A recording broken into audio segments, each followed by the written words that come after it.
attendre encore, 1 minute ou 2 que pour Lunar. Il y a d'autres, pas mal d'autres personnes qui doivent se connecter, mais qui vont nous rejoindre dans les prochaines minutes, j'imagine. Donc aujourd'hui, on va parler, de playbook, et donc comment utiliser les playbooks pour scaler son customer success. Donc aujourd'hui, alors je n'ai pas eu le plaisir d'échanger avec, chacun d'entre vous. Il y en a que je connais, il y en a qui, utilisent Scaling, d'autres pas, et cetera. Donc vous avez, je pense des niveaux de maturité, sur le sujet qui sont assez différents. Donc, ce qu'on va faire aujourd'hui, c'est, voilà, essayer, de faire en sorte que tout le monde en ait pour son argent, si j'ose dire. Mais voilà, faire en sorte que, ceux qui, débutent avec les playbooks, comprennent de quoi il s'agit et arrivent à prendre quelques idées pour pouvoir progresser sur le sujet, et pour ceux qui sont déjà matures sur le sujet, que ça vous donne, éventuellement de l'inspiration sur, des choses que vous pourriez, tester, mettre en place, et de toute façon, voir, comment, fonctionne notre playbook, builder chez Scalin. Donc ça, c'est l'objectif de ce webinaire. Peut-être juste en introduction, alors je vois que vous êtes tous, en mute, donc pas de problème. Effectivement, comme on va être un peu nombreux, c'est bien, de procéder comme ça. Si vous avez des questions, n'hésitez pas à les poser au fil de l'eau sur le chat. À la fin de chaque, section, j'y jetterai un œil et j'essaierai d'y répondre, au mieux voilà, pour garder le cheminement logique, de la présentation. D'accord. N'hésitez pas Ouais. à, à vous mettre sur mute. Pourquoi? Et je voulais dire aussi, n'hésitez pas à, laisser vos webcams allumées. C'est aussi un choix de notre part de rester, de faire des webinaires, sur Google Meet. Personnellement, je trouve qu'il y a un côté un peu plus humain, c'est plus, sympa de voir vos têtes. Si à un moment je vous vois bâiller, je me dis qu'il faut partir. Bonjour Vincent. Si à un moment je vous vois bâiller, comme ça je sais qu'il faut passer à la partie suivante. Donc voilà, donc c'est, je trouve, voilà, plus sympa comme ça. Écoutez, je vous, propose de déjà commencer par, l'ordre du jour. Donc certains nous connaissent, d'autres pas. Donc on va commencer par une, rapide présentation de Scaling, voilà, que vous sachiez, ce qu'on fait. Voilà, on va pas être, trop long, mais, comme ça permet de poser les bases. On expliquera du coup ce qu'est un playbook. Comme je disais, certains sont très matures sur le sujet, d'autres pas, donc qu'on soit bien, d'accord sur la définition, qu'on met derrière ça.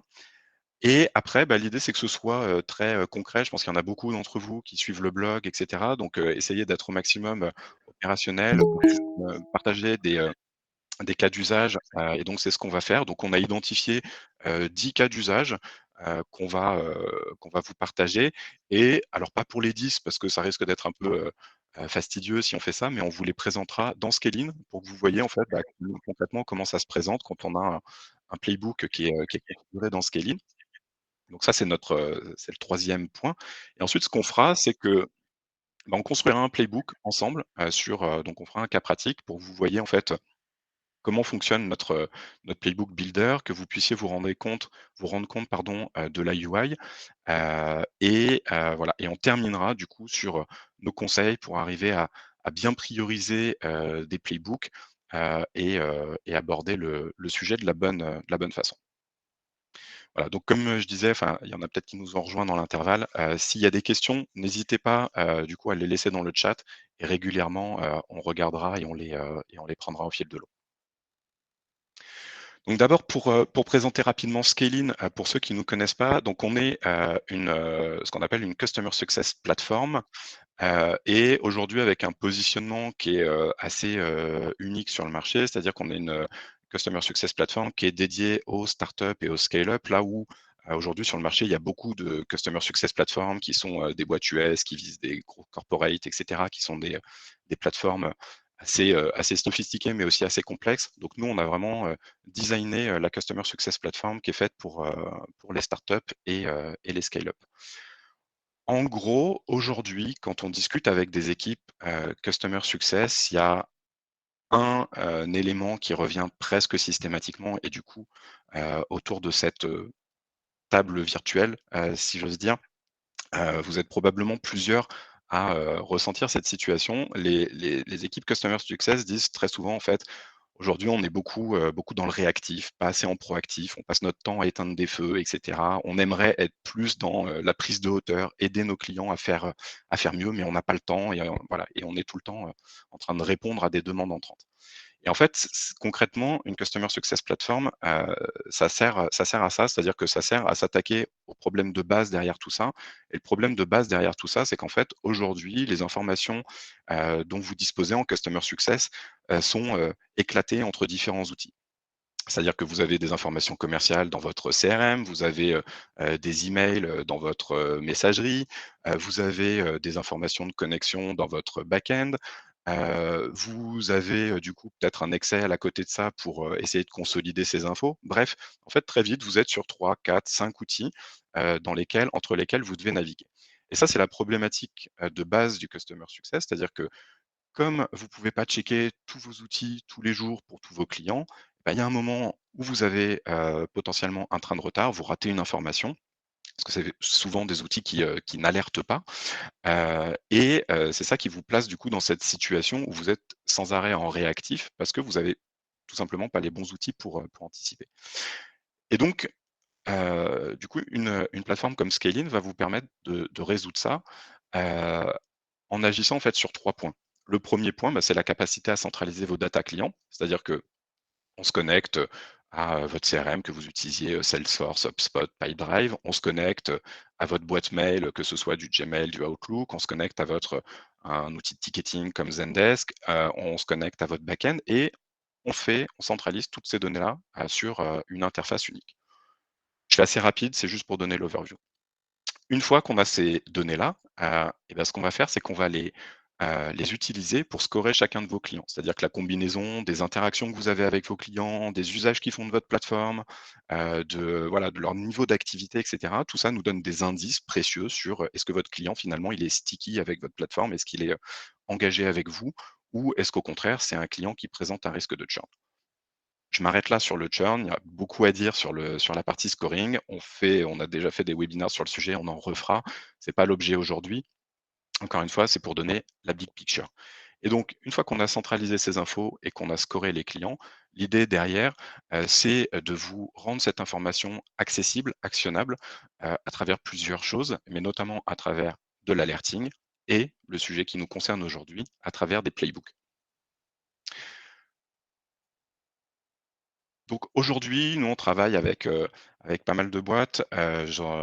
J'ai expliqué tout à l'heure qu'on avait, plutôt un positionnement start-up, scale-up. Vous en connaissez peut-être, certaines, parmi les logos qui sont présentés ici. Mais globalement, voilà, les boîtes typiques avec lesquelles on travaille, c'est des boîtes, qui ont entre 20 et 200 salariés. C'est ça vraiment notre positionnement cœur et donc essentiellement, évidemment, des éditeurs de SaaS.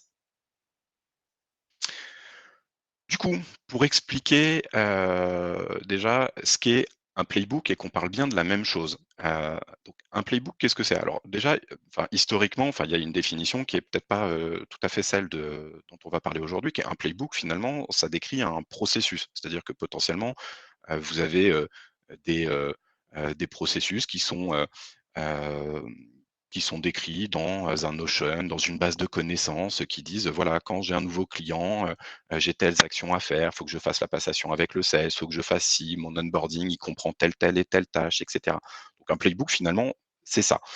Après maintenant, quand on en parle en customer success, d'un playbook, c'est généralement l'automatisation de ces processus et donc nous, c'est ça dont on va parler, aujourd'hui.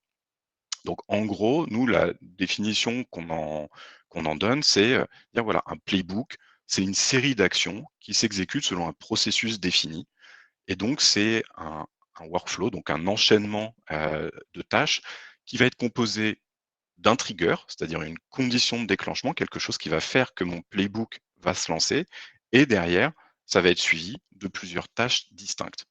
Des tâches, ça peut être, l'assignation d'une tâche à un CSM, un email, envoyé à un client, une notification en interne, éventuellement même la coordination avec un outil tiers. Globalement, c'est ça, la définition d'un playbook. Donc ce qui est important, c'est ça, c'est une condition de déclenchement et derrière, ça peut être une action, hein, pour des playbooks, très simples ou un enchaînement d'actions. Donc pour donner un exemple, très théorique, avant de voir ça, dans la plateforme, j'ai un nouveau client qui arrive. Mon playbook, c'est quoi? C'est de dire: «Bah, OK, en fonction de son niveau de MRR, je veux affecter, le client, à tel segment. 2, je veux notifier le manager de l'équipe pour qu'il désigne un CSM. 3, j'affecte des tâches au CSM pour qu'il déroule, l'onboarding. 4, j'envoie des emails automatisés. 5, une fois que j'ai fini mon onboarding, je change le cycle de vie du client et je le fais passer de onboarding à run, par exemple, et éventuellement, je vais enchaîner sur un autre playbook derrière. Donc c'est ça la mécanique, c'est un enchaînement d'actions. Les playbooks, évidemment, ça a pas mal d'intérêts. Donc pour nous, l'idée clé derrière ça, c'est que ça permet d'établir des processus clairs et reproductibles. Si on le dit autrement avec les mots de tous les jours, ça évite de réinventer la roue à chaque fois qu'on a un nouveau client. Ça évite, d'avoir, des, processus qui dépendent un peu de l'appétence du CSM pour tel ou tel sujet. Je veux dire, on a tous nos sujets de prédilection, des trucs qu'on aime moins. L'objectif, c'est quand même d'arriver à avoir des processus qui soient, le maximum, homogènes. A priori, on bosse tous dans le SaaS et c'est ça qu'on a envie de faire et on a envie de pouvoir, scaler tous ces processus. Donc bref, les avantages, c'est quoi? C'est un, pouvoir piloter proactivement vos clients en faisant finalement plus que vous êtes capable de faire humainement aujourd'hui, parce qu'il y a une partie des actions qui sont automatisées et globalement, on vous permet, avec des playbooks d'être plus efficace. Deuxièmement, ce dont je parlais, homogénéiser les process au sein de l'équipe Customer Success, c'est-à-dire faire en sorte que l'expérience finalement que votre client vit avec votre marque soit la même qui travaille avec, Charles, Michel ou Géraldine, parce que globalement les process ont été, conçus comme ça et définis comme ça, au sein de votre entreprise. Et 3, évidemment, l'idée c'est que vous puissiez derrière gagner du temps, pour vous concentrer sur l'essentiel, donc en arrivant à automatiser des choses, et vous concentrer finalement sur des tâches, à plus forte valeur, que celles, que vous pouvez exécuter à travers des playbooks. Du coup, on a, listé, 10 cas d'usage, un peu typiques, des playbooks que je vais vous présenter là. Ces cas d'usage, évidemment, ils sont pas, exhaustifs. L'idée, c'est de vous montrer des cas d'usage qui sont un peu typiques de ce qu'on peut faire avec des playbooks. Évidemment, après, c'est vous qui êtes les experts de votre business et voilà, donc l'idée, c'est plutôt de partager quelques idées et quelques possibilités, qu'offrent les playbooks avec vous. Donc là, du coup, je viens de switcher mon écran. Vous êtes, on se retrouve sur la plateforme, Scalin. Donc encore une fois, je fais pas, aujourd'hui une démonstration complète de la plateforme et cetera. Je vous expliquerai au fil de l'eau quelques principes fondamentaux pour que vous compreniez, mais là, on va vraiment rester focus sur la partie playbook. Donc là, j'ai, défini du coup, sur ma démo une dizaine de playbooks. Voilà, je vais en parler et il y en a certains du coup que je vais vous présenter. Les 2 premiers sont des playbooks qui sont des playbooks dédiés à de l'onboarding. Donc pour vous montrer très concrètement à quoi ça ressemble, on a un projet par exemple d'onboarding. Donc ça, c'est le cas, je pense que qui nous concerne à peu près tous, l'onboarding d'un nouveau client et dans tes processus d'onboarding, en fait, il y a tout un tas de choses que vous faites, de façon, récurrente, sans même, parfois sans vous poser la question parce que c'est comme ça et que ça a toujours été comme ça. Mais globalement, en fait, il y a plein de choses que vous faites et qui sont, potentiellement automatisables. Et donc là, pour vous décrire un peu la séquence qu'on a constituée, en gros, qu'est-ce qu'on dit? On dit: «Voilà, ici tout en haut, j'ai, mon déclencheur. Mon déclencheur, c'est, j'ai un nouveau client qui vient d'être créé». Donc, pour rappel, voilà, on est intégré à votre CRM, vos sales, ont converti un prospect, le prospect devient client. Automatiquement, ce client, se synchronise dans Scaling et donc au moment où il se synchronise, on dit: «OK, je veux déclencher un playbook à la création de mon client. Et là, du coup, je décompose, mon process. Ben voilà, ce que je veux faire, c'est je veux déjà assigner, une tâche au responsable de l'équipe, par exemple, pour que lui aille, définir qui est le CSM qui va s'occuper, de ce projet-là. Là, dans ma tâche, je précise que je souhaite que cette tâche soit finie avant d'enchaîner sur la suite de mon playbook, donc en cochant la case que vous voyez tout en bas. Ensuite, ici, je dis: «Voilà, maintenant j'attends une journée à partir de là et un jour après que l'assignation soit faite, je vais envoyer un message de bienvenue qui, du coup, va être envoyé par le CSM au sponsor». Donc en l'occurrence, quand je dis un email, on prépare un brouillon et en fait, c'est le CSM derrière qui va pouvoir éventuellement l'éditer et en tout cas le valider, heu, pour, heu, pour l'envoyer. Et en gros, je dis: «Voilà, j'envoie un email à mon, sponsor» et donc voilà, donc avec, les variables de personnalisation qui vont bien pour le saluer par son prénom. Et voilà, je suis untel, je suis votre nouveau CSM, ça me plairait beaucoup qu'on puisse, convenir d'un premier échange et faire connaissance et cetera. Enfin bref, un wording que évidemment vous définissez et voilà. Donc ensuite, comme je disais, c'est le CSM qui fait partir l'email. Et après, dans les playbooks, vous allez pouvoir en fait, créer des conditions, créer des branches et en l'occurrence, donc là, on va créer un split en fonction, par exemple, du MRR du client. En disant: «Voilà, si mon client, ben, paye plus de 1 000 € par mois, je vais considérer, par rapport à mon business que c'est plutôt un client, high touch. Si c'est un client qui paye, moins que ça, je vais le faire partir sur un autre dispositif». Et donc là, du coup, je commence à mettre, potentiellement en place, de la personnalisation en fonction de ce critère-là. Donc là, s'il paye plus de 1 000 €, qu'est-ce que je dis? Ben, OK, tu lui changes son profil et tu le mets donc en profil high touch. Tu ouvres un projet qui va être, bah, typiquement mon projet d'onboarding high touch qui potentiellement comprend plus d'étapes, plus de meetings et cetera, versus l'autre qui sera sur un projet peut-être, une version un peu plus light avec peut-être, de l'accompagnement, davantage digitalisé, ce genre de choses. Et une fois que j'ai clôturer mon projet. Pareil, j'attends que mon projet soit clôturé, je dis: «Bah, OK» et à la fin, je clôture mon playbook en disant: «Bah, une fois que j'ai fini mon onboarding, je change le stage de mon client et je le fais passer de onboarding à run». C'est un peu l'exemple que je montrais tout à l'heure, dans la présentation. Donc là, le principe est le même. Donc ça, c'est un exemple de playbook. Encore une fois, je vous le montre déjà construit pour pas perte de temps sur la construction. À la fin, c'est ce que je disais en intro, le dernier playbook, en fait, on le construira ensemble pour que vous puissiez voir comment vous pouvez le construire très simplement, en fait, en faisant juste du drag and drop d'éléments, pour construire votre playbook. Mais voilà, pour la fluidité de l'exercice, je les ai fait avant. Je reviens du coup sur mes playbooks. Donc là, on était sur un cas d'onboarding. Un deuxième cas d'onboarding qui peut être intéressant, c'est que, bah, souvent, il y a l'onboarding effectivement du client qu'on va faire, qui va être, important et je pense que tout le monde est bien en maîtrise de ce sujet-là. Après, il y a un sujet qui potentiellement est des fois un peu plus compliqué, c'est, comment est-ce qu'on onboard un nouvel utilisateur? C'est-à-dire mon client est déjà onboardé, j'ai un nouvel utilisateur qui vient de rejoindre la plateforme, sauf que j'ai déjà formé mon client. J'ai peut-être pas envie de réinvestir le même temps pour lui expliquer la plateforme et cetera. Et donc, comment est-ce que j'onboard un nouvel utilisateur? Bah, là, les playbooks peuvent être aussi d'une grande aide, parce que, vous allez pouvoir du coup automatiser un certain nombre de choses pour être beaucoup plus efficace en fait dans cette démarche d'accompagnement. Donc là, qu'est-ce que je dis par exemple? Je dis: «OK, il y a un nouveau contact qui vient d'être créé. Je veux que le propriétaire du compte, donc le CSM qui est en charge du compte, soit notifié déjà pour être au courant tout simplement qu'il y a un nouveau CSM, pardon, un nouvel utilisateur, qui vient de rejoindre la plateforme».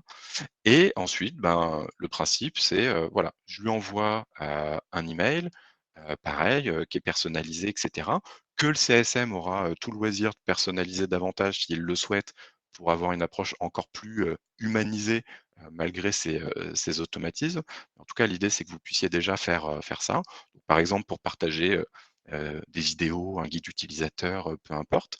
Et ensuite, pareil, dire: «Bah, voilà, je split en fonction d'un segment de clients et bah, par exemple, sur mon segment iTouch, je vais partir sur, une notion avec un mail de prise de contact, proposer un rendez-vous d'intro, ce que je fais ici est, caler une formation versus, l'autre branche pour laquelle je dis: «Ben, voilà, je veux notifier, je veux, je veux, envoyer un email pour souhaiter la bienvenue et après par contre, comme c'est un client qui a moins de valeur pour moi et que je suis pas prêt à y consacrer beaucoup de temps, bah, je vais déclencher une séquence, que j'ai appelée, full digital, mais qui consisterait à dire, voilà, par exemple, j'appelle une autre plateforme, je sais pas, un ActiveCampaign ou, des plateformes qui sont spécialisées dans l'automatisation d'emails. Ça pourrait être un HubSpot ou ce genre de choses ou, et vous allez pouvoir du coup déclencher des séquences, en automatique et donc là, encore une fois, on voit bien que, j'ai un événement et que je vais pouvoir partir sur des branches, différenciées selon, notamment selon la typologie du client.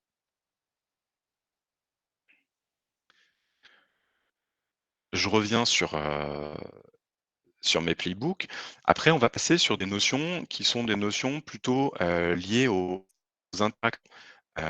On en a parlé, vous avez, dans Scaling, vous centralisez l'ensemble de vos interactions, donc ça peut être, des notes, des commentaires, des mails qui sont laissés par, les sales dans votre CRM ou des informations qui viennent de vos agendas ou même des choses que vous loguez directement, dans Scaling. Et donc globalement, toutes les interactions, sont utiles et vous, vous avez envie d'être, sûr que vous maintenez le lien avec chacun de vos clients. Et donc, vous pouvez avoir des plans, de suivi, différenciés donc en fonction des typologies de clients et donc ces plans de suivi, bah, ça va être de dire voilà, à partir du moment où mon customer stage, change, donc je passe par exemple de onboarding à run, je veux déclencher ce playbook-là. Donc moi là, ce que je veux, c'est uniquement filtrer sur des clients par exemple qui sont en run et donc, je choisis ici, le stage run pour que ça ne s'applique que à ces clients-là et derrière, je vais avoir du coup un plan de suivi en fonction de mon segment de clients, donc high touch, mid touch et les autres, plutôt low touch a priori, hem, sur lesquels du coup je vais initier, des plans de suivi qui sont différenciés. Donc par exemple, sur un client high touch, je dis: «Bah, voilà, moi ce que je veux faire, c'est une business review qui est mensuelle». Donc là, je crée une tâche. La seule différence d'une tâche classique, c'est une tâche qui est récurrente et je dis que c'est une tâche qui est récurrente et qui doit se répéter tous les mois. Ce qui fait qu'à chaque fois que je validerai la tâche, automatiquement, elle se répétera le mois d'après et cetera et donc tous les mois, j'ai un rappel pour me dire: «Attention, maintenant il faut que tu penses à caler heu, la QBR avec ce client-là».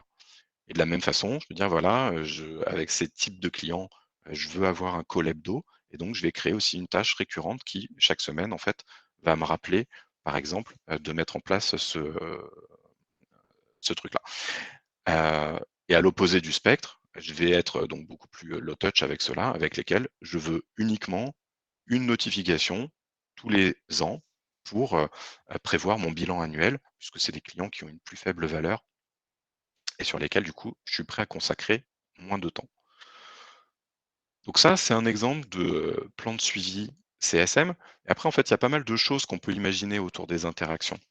Heu, on peut imaginer que, vous déclenchiez une action spécifique, quand vous n'avez pas d'interaction avec votre client depuis 3 mois. C'est-à-dire que sur l'ensemble des interlocuteurs du compte, peut-être qu'il y a des usages, des choses qui se passent sur votre plateforme, mais ça fait 3 mois que vous avez parlé à personne. Donc encore une fois, selon les business des uns et des autres, ça peut avoir du sens, ça peut être souhaitable ou non. Mais par contre, si c'est quelque chose effectivement que vous souhaitez, prévenir, bah, vous pouvez aussi déclencher un playbook dans ces conditions et dire: «Bah, voilà, si j'ai pas eu d'interaction avec ce client, je veux déclencher des actions, notifier le CSM et cetera, pour reprendre contact de façon proactive». Un que j'aime bien, c'est que souvent, bon, la notion de pas d'interaction, c'est bien, mais en même temps, c'est un peu le problème des moyennes, quoi. C'est-à-dire que, on ne sait pas exactement, de qui il s'agit et ça peut être plus pertinent de cibler des typologies de contacts en particulier. Et dans Scaling, vous avez la possibilité, en fait, d'identifier, de distinguer des contacts et de taguer, en fait, des contacts pour nous dire: «Voilà, celui-ci, c'est le sponsor, lui, c'est mon champion, eux, ce sont mes key users». pas sur, l'impact que ça a en termes de health score et cetera. Mais ces informations, du coup, derrière, vont permettre, de déclencher des playbooks particuliers et de dire, par exemple: «Voilà, j'ai pas eu d'échange avec mon sponsor depuis 6 mois. Je veux rester en maîtrise du sponsor pour les raisons qu'on connaît tous, en termes de renew et cetera, même d'influence, au sein du compte et donc automatiquement, quand j'ai pas d'interaction avec une personne, de ce type-là, je veux que le CSM reçoive, une liste de tâches à effectuer pour reprendre contact, inviter le sponsor, à déjeuner, ou lui partager un bilan, par exemple, de ce qui a été fait sur les derniers mois. Donc ça, c'était 3 use cases qui étaient, des use cases, de type, enfin basés sur des interactions que vous avez ou que vous n'avez pas avec vos clients. Hem, et puis pour, faire une petite, pause verbale, je vois qu'il y a des questions qui ont été posées. Je vais regarder si je peux, y répondre maintenant. Alors, hop.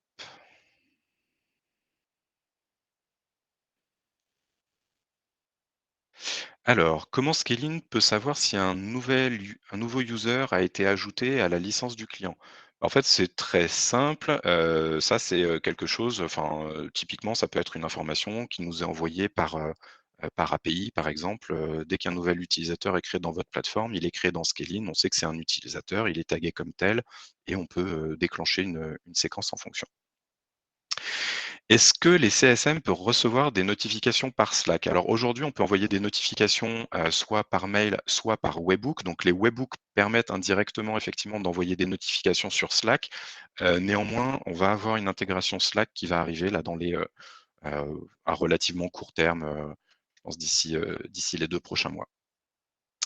Amine, concernant les mails automatisés via les playbooks, sont-ils encore gérés via une appli tierce type Zapier ou c'est directement géré par Scaling?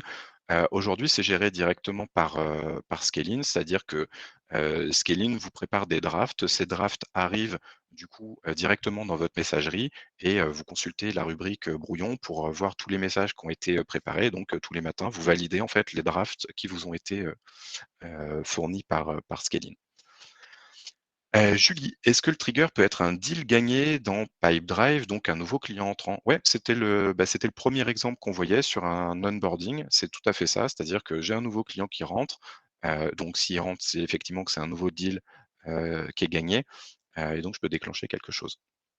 Gabriel, est-ce que tu connectes avec un outil type Google Calendar pour automatiser la mise à jour de la date du QBR, par exemple? On a beaucoup de modifications de date chez nous. Effectivement, si tu as des meetings qui sont positionnés, que finalement ton meeting est annulé, on va, aussi l'annuler dans Scaling. À l'inverse, s'il est mis à jour, il est aussi mis à jour, côté Scaling. Donc oui, absolument. Abdou, aura-t-on des templates de playbook? Alors peut-être un jour. Pour l'instant, effectivement, le module est vierge et c'est à vous de les concevoir. C'est une question, pour être très honnête, qu'on s'était posée, et je vais dire la question, elle est pas vite répondue. En fait, le truc, c'est que vos besoins, ils sont tous différents, en fait. Donc en fait, on pourrait avoir une espèce de structure, mais globalement, vos business sont tellement différents que c'est un peu compliqué. Gabriel, pour le manque d'interaction, qu'est-ce que vous prenez en compte? Interaction, globalement, aujourd'hui, nous, ce qu'on considère comme étant une interaction, c'est des interactions entrantes. C'est-à-dire que, par la notion de last touch, quand on parle de ça, c'est, le dernier meeting ou le dernier call. Par définition, a priori, ton client, il est présent au call, il est présent au meeting. En revanche, côté email, ça va être un email entrant. C'est-à-dire que si toi, tu envoies des emails que ton client ne répond pas, ça va pas être considéré comme une last touch chez nous. Donc quand on parle des last touch au sens global, c'est des interactions, entrantes qui, du coup, ont impliqué le client. Abdou, ceux listés ici sont très pertinents pour mon activité. OK, d'accord. Heu, je note. Céline, tu parles de draft à valider. L'envoi n'est donc pas automatisé. Alors, il n'est pas automatisé. Honnêtement, il y a aucune difficulté technique à automatiser les envois d'emails. À partir du moment où on sait écrire les drafts et cetera, il y a pas de difficulté à faire ça. On n'a pas encore pris de décision sur ça. Pour l'instant, Ce module-là, on l'a sorti il y a peu de temps. Ce qu'on préfère, c'est attendre de voir quels sont les cas d'usage, comment nos clients les utilisent, et cetera. Peut-être qu'à un moment, on les automatisera, mais qui dit automatisation dit qu'à un moment aussi, si un client fait mal son paramétrage, potentiellement, il y a des mails qui partent à gogo derrière, et voilà. Donc pour l'instant, on préfère éviter ça pour être très transparent et qu'il y ait une validation manuelle. Globalement, on a aujourd'hui quand même assez peu de clients qui sont très low touch, et donc on part du principe que c'est pour l'instant pas un blocage, mais peut-être qu'on ira, à l'avenir. Encore une fois, techniquement, il n'y a pas de challenge pour faire ça. Si on fait déjà des workflows via le CRM, faire des playbooks risque de faire doublon. Quel est l'avantage de créer des playbooks via Scaling au lieu d'HubSpot ou Salesforce? C'est une bonne question. En fait, le truc, c'est que effectivement, la dynamique, si tu veux, du workflow peut ressembler à ce que tu peux faire dans un Salesforce ou dans un HubSpot. La grosse différence, c'est les conditions de déclenchement que tu peux avoir. C'est-à-dire qu'aujourd'hui, c'est très compliqué de faire remonter de la data d'usage dans un HubSpot ou dans un Salesforce, et quand c'est fait, enfin, déjà c'est compliqué et souvent c'est très, très partiel. Donc en fait, c'est plus les conditions de déclenchement qui vont être différentes, c'est-à-dire que ça peut être des données d'usage plus fines, que ce que tu vas avoir dans un HubSpot ou dans un Salesforce. Ça peut être des notions du coup, de scoring, voilà. Aujourd'hui, HubSpot, Salesforce, c'est pas des outils qui sont faits pour calculer des scores de santé. Là, tu vas pouvoir déclencher des playbooks sur des scores de santé. Mais effectivement, enfin, tu as raison sur le fait que c'est, des mécaniques qui sont assez semblables entre ces outils-là. Et du coup, Juliana qui nous a quittés, ça marche. Bah, merci en tout cas pour ces questions. N'hésitez pas à continuer en tout cas à en poser. Et du coup, moi, je reprends le fil de ce qu'on était en train de se dire. Du coup, on passe à des playbooks qui sont plutôt orientés usage. Par exemple, donc, absence d'utilisation d'une fonctionnalité clé. C'est-à-dire que vous pouvez vous dire, voilà, moi très bien, mon outil, j'ai un dashboard, bon, je suis content que mes clients se connectent à mon dashboard. Maintenant, s'ils font pas de campagne avec mon outil, j'ai un problème. Parce que moi, mon objectif, c'est qu'ils fassent partir des campagnes. Et donc, du coup, vous allez pouvoir, pareil, déclencher un playbook en disant, voilà, très bien, j'ai de l'activité, mais si j'ai pas d'activité pendant une période donnée ou de la part de certains utilisateurs sur une feature en particulier, là, je veux déclencher quelque chose. Et encore une fois, voilà, soit des tâches, soit des emails, soit des notifications à minima en interne, ce genre de choses. On parlait tout à l'heure de l'absence d'interaction avec le sponsor. Côté usage, on peut transposer ça avec, l'absence d'interaction, l'absence d'usage de la part du champion. Je le disais, on peut, définir, qui est le champion, qui est le sponsor sur un compte. Votre champion, s'il se connecte pas, depuis un certain temps, sauf s'il est en vacances et qu'on est en plein mois d'août, a priori, il y a un problème et ça mérite de faire quelque chose. Donc là, on peut, avoir aussi des scénarios, particuliers qui disent: «Bah, voilà, si je n'ai pas d'usage de la part d'un contact, qui est tagué comme étant, mon champion, à ce moment-là, je veux notifier le propriétaire du compte qui lui aura, la possibilité de valider ou pas manuellement la poursuite du playbook en disant: «Non, mais en fait, c'est bon, je sais qu'il est, à Sophia Antipolis en ce moment, et voilà et il est en vacances, donc il y a pas de problème, donc j'annule le playbook». En revanche, je peux valider en disant: «Effectivement, c'est pas normal, il y a aucune raison, qu'il se connecte pas et donc pareil, je vais continuer, à enchaîner sur le playbook». Tout ça pour dire que voilà, malgré de l'automatisation, malgré des choses comme ça, le CSM a des étapes clés, peut garder la main, sur les processus, pour définir ce qui doit être fait ou pas, avec ces playbooks. Et donc encore une fois, bah, voilà, un client high touch, bah, je vais peut-être plutôt appeler le champion pour essayer de comprendre ce qui va pas et cetera et faire un point, automatique. Un client low touch, je passe en mode, 100 digital, boum, je le fais passer dans une séquence, qui est là pour le réveiller, où je vais lui envoyer un premier email, attendre 7 jours, lui renvoyer un autre email et des trucs qui vont avoir vocation à régénérer de l'usage, mais qui pour le coup, me prennent, 0 temps si ce n'est le clic pour valider l'envoi de l'email. Donc voilà, donc ça c'est un typiquement, enfin un scénario qui peut être très utile. Hem, Ensuite, on a le cas du client qui nous ghost. Alors nous, on a une définition, hein, du client qui vous ghost, et ça vous pouvez la la faire varier dans la plateforme, mais nous on définit, voilà, un client qui vous ghost, c'est un client avec lequel vous n'avez pas, d'échange, au sens interaction, comme je le disais à Gabriel, tout à l'heure en réponse à sa question, pas d'interaction depuis 30 jours, pas de connexion depuis 30 jours. On considère que s'il cumule les 2 conditions, c'est un client qui commence à vous ghoster. Voilà, il vous parle plus, il utilise plus votre plateforme. Donc s'il n'est pas encore at risk, probablement qu'il va pas tarder à le devenir. Donc ça, c'est des notions, alors qui peuvent être réglées dans la plateforme, les délais dont je parlais, les 30 jours de délai, ça peut être modifié. Mais en tout cas, voilà, pareil, un client qui vous ghost, ça vous envoie 2 signaux qui aujourd'hui sont des signaux que vous avez dans des plateformes différentes. Potentiellement, vous les ratez, et en tout cas, c'est difficile de les voir conjointement. Nous, on les voit et on va pouvoir déclencher des actions particulières à partir de là. Et évidemment, on a le cas du client à risque, qui est le dernier que je vous montre, comme ça dans l'interface. Le client à risque, je dis: «Voilà, j'ai mon client, qui rentre dans la zone rouge». Voilà, donc un L score, qui va de 1 à 3 chez nous, et enfin, il va de 1 à 10, pardon, mais la zone rouge est de 1 à 3. Donc il rentre dans la zone rouge. Qu'est-ce que je veux faire? Je veux envoyer une notification interne, donc un email, à l'équipe CSM, et après, voilà, en fonction, s'il a un gros MRR et que son renouvellement est à l'approche, là, je me dis: «OK, il y a un vrai risque». C'est-à-dire que il est mal scoré, en plus le renew approche, c'est le moment de pas se rater, et du coup, on va faire rentrer ce client-là sur un processus particulier, et pour les autres, pareil, on peut rester sur quelque chose de plus automatique. Là, l'idée, il y a aussi cette idée-là, hein, sous-jacente pour moi dans les playbooks, c'est cette idée que un client, enfin un CSM, a toujours, des arbitrages à faire, et cetera, et les playbooks peuvent aussi l'aider à prioriser, à gagner du temps, à dire: «OK, en fait, là, si j'ai un client à prioriser, j'en ai plusieurs qui sont à risque, bah, je vais prioriser celui dont le renouvellement approche, qui a un gros MRR, et cetera», pour, bah, calibrer au mieux mes actions.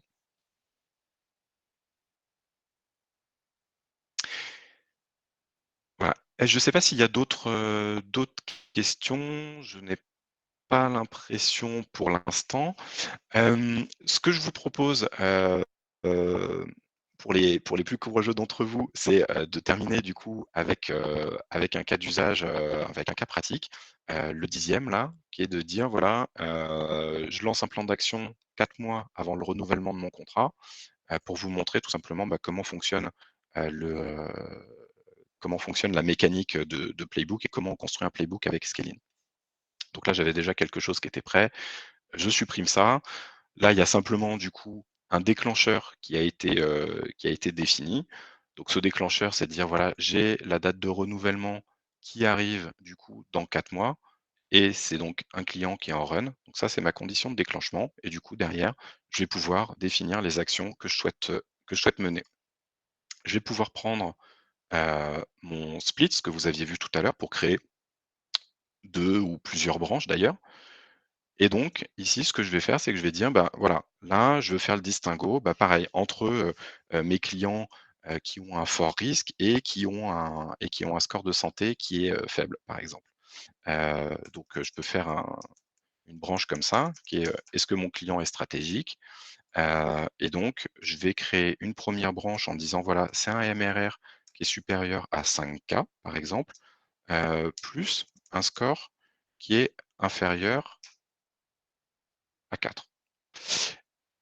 Donc, je vais aller chercher une propriété, qui est ma propriété MRR, supérieure ou égale à 5 000 €. J'ajoute une seconde condition qui serait du coup mon score. Donc là, je prends mon L-score, et du coup, je veux prendre pour le coup les inférieurs ou égales à 4, par exemple, et je sauvegarde. Et donc là, en fait, je viens de créer du coup mes 2 branches, et donc à partir de là, bah, je vais pouvoir continuer à drag and drop, des éléments dans la partie centrale qui permet de composer mon playbook. Et donc, admettons, là je dis: «OK, je vais créer une tâche». Donc je prends, la tâche ici, je drag and drop dans mon playbook. Ça arrive ici.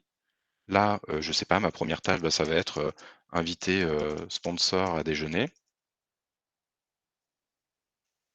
par exemple, heu et je vais tout simplement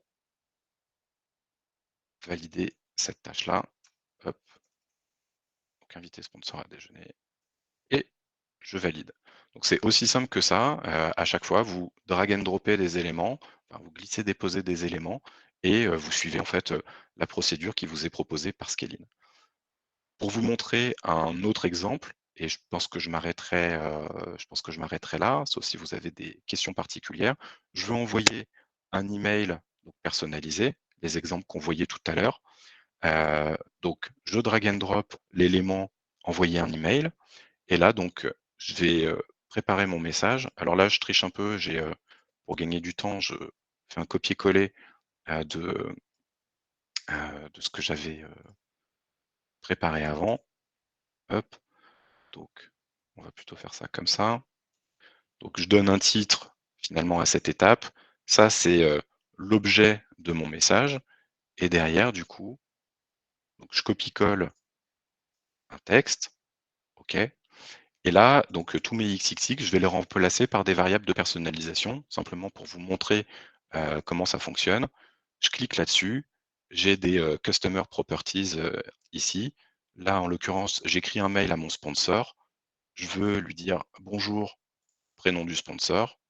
OK, voilà. Ça fait un certain temps, qu'on ne s'est pas parlé, je veux te partager quelques nouvelles. Donc là, typiquement, c'est aussi l'intérêt du draft, c'est-à-dire que je ne peux pas imaginer à l'avance quelles sont les bonnes nouvelles que je veux lui partager. Donc là, je me dis: «C'est juste le truc que je veux laisser à la main du CSM».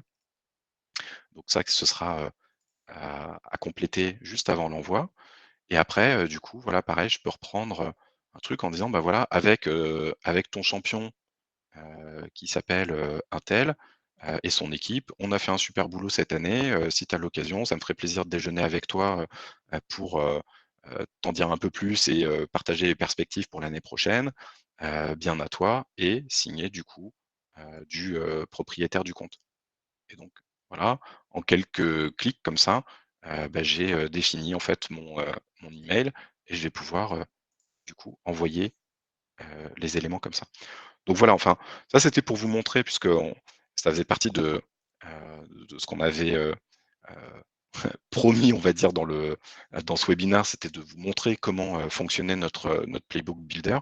Voilà, ça fonctionne, comme ça, tout simplement avec des systèmes de drag and drop assez guidés et a priori, assez intuitifs. Donc voilà ce que je voulais, vous partager, sur la plateforme. Est-ce que là, sur cette partie, on va dire, opérationnelle, est-ce que vous avez, des questions par rapport à ça? Je vois qu'il y a quelques questions qui sont arrivées que j'avais pas vu passer. Plus cool à configurer que sous Salesforce? Ouais, bah, j'espère, j'espère et il y a une autre personne qui est présente sur ce webinaire qui nous avait fait un feedback que j'avais beaucoup aimé sur Salesforce, mais qui parlait de score de santé, qui m'avait dit, à l'issue de notre trial et avant du coup de devenir officiellement client, qui m'avait dit: «Écoute, en un mois, on en a fait plus avec vous qu'en 3 ans avec Salesforce». Donc effectivement, on espère qu'il y a un certain nombre de choses qui sont plus faciles à faire, avec Scaling que dans Salesforce. Désolé s'il y a des fans. Les triggers sont-ils personnalisables? Est-ce que je peux récupérer autant de filtres que je veux depuis Salesforce? Heu, Pas exactement. C'est-à-dire qu'après, depuis Salesforce, il y a des filtres custom que tu souhaites récupérer. Enfin, il y a des façons de l'automatiser, des façons de les récupérer. Hem Pour les soucis de simplicité qui nous caractérisent et pour que l'expérience, elle reste toujours extrêmement simple pour nos utilisateurs, la configuration de Salesforce, elle se fait en quelques clics. On mappe quelques champs qui sont les champs indispensables. Voilà et on évite de rentrer dans des trucs trop custom, voilà, pour des raisons de simplicité. Après, il y a des possibilités d'aller récupérer des informations, de les transformer, et de les récupérer sur Scaling sous la forme de tags, par exemple et du coup, tes tags derrière peuvent devenir des filtres. En tout cas, ce ne sera pas, un comportement genre natif de l'intégration Salesforce. Hem, Hello Nicolas, est-il possible de sélectionner une tâche appartenant à un projet?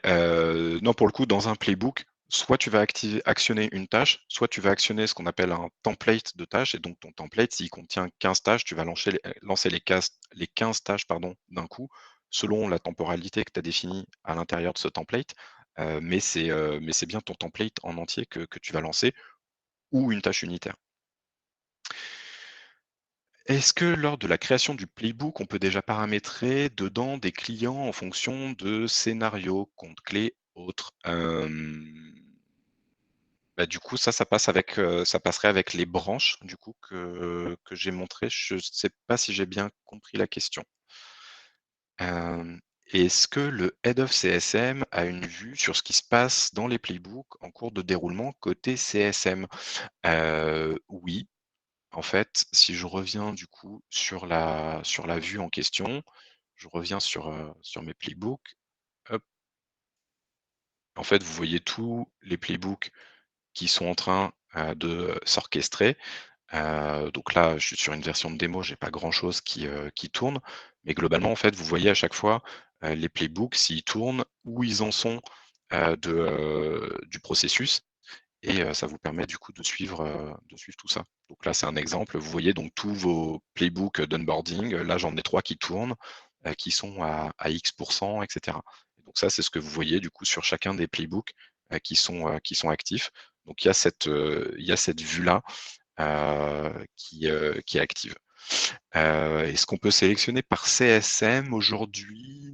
Non, on peut, enfin si pardon, le CSM peut cliquer sur My Playbook pour voir ceux qui s'exécutent sur ses clients et le manager peut cliquer ici pour, filtrer sur, un CSM en particulier s'il souhaite avoir la vue sur un CSM en particulier.